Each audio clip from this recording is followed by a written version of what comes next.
ఓం నమః శివాయ. ఓం నమో నారాయణాయ. ఓం శ్రీ నరదృష్టి నివారణ కాల భైరవాయ నమో నమః. ఓం ఆదిత్యాయ నమః.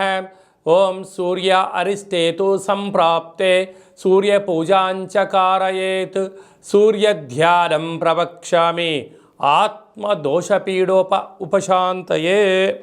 మా ఛానల్కి స్వాగతం. చూస్తున్న వీక్షకులకు ప్రేక్షకులకు ప్రియ కాలభైరవ భగవద్బంధులకి స్వాగతం పలుకుతూ మమ్మల్ని ఎంతగానో ఆదరిస్తూ ఉండబడినటువంటి ప్రియ సోదరీమణులకు, సనాతన ధర్మ సంరక్షకులకు, జ్యోతిష్య అభిమానులకు అందరిపైనను ఆరోగ్యకారకుడైనటువంటి సూర్యనారాయణ స్వామి వారికి ఆశీస్సులు ఉండాలని కోరుకుందాం.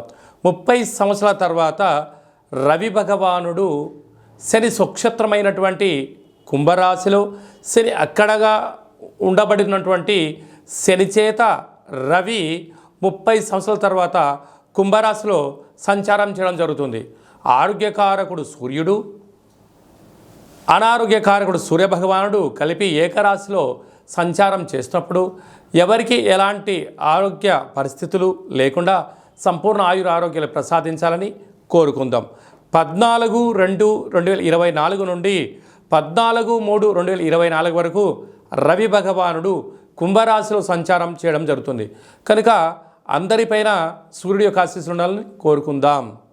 30 సంవత్సరాల తర్వాత కుంభరాశిలో శనిచేత రవి సంచారం చేయనప్పుడు వ్యక్తిగతమైనటువంటి ఆరోగ్యకారకుడు, అనారోగ్యకారకుడు, ధర్మ శిక్షణ కారకుడైనటువంటి ఇద్దరు ఒకే రాశిలో ఉండడం వలన కొన్ని స్వల్పమైనటువంటి ఇబ్బందులు ఉండే అవకాశాలు ఉన్నాయి.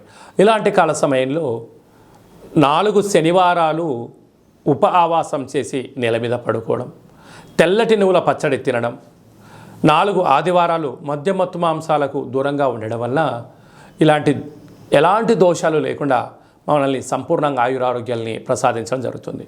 అలాగా ఏమైనా వాహన ప్రమాదాలు కానీ, మానసికంగా కానీ, శారీరకంగా కానీ ఇబ్బందులు ఏమైనా ఉన్నట్లయితే ఒక తెలుపు క్లాతులో, లేకుంటే నీలం రంగు క్లాతులో, లేకుంటే ఎరుపు క్లాతులో, తెలుపు, నీలము, ఎరుపు 3 రంగులలో ఏదో క్లాతులో గోధుమలను, తెల్ల నువ్వులను మూట కట్టి మీ యొక్క శిరస్సు కింద, అంటే పడుకునే మంచం కింద కానీ ఎక్కడైనా ఉంచుకోండి.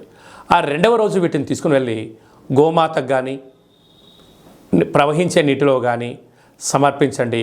ఎలాంటి ఇబ్బందులు ఉండవని చెప్పి గమనించాలి. వృషభ రాశి వారికి రవి భగవానుడు శనిచేత రాజ్యస్థానంలో సంచారం చేయడం వలన వృత్తులలో, ఉద్యోగాల్లో, వ్యాపారాల్లో స్వల్పమైన ఆటంకాలు ఎదురయ్యే అవకాశాలు ఉన్నాయి.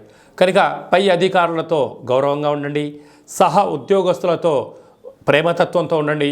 కింది స్థాయి ఉద్యోగస్తులతో గౌరవాన్ని ఇచ్చి పుచ్చుకోగలిగినట్లయితే పెద్ద సమస్యలు రావు.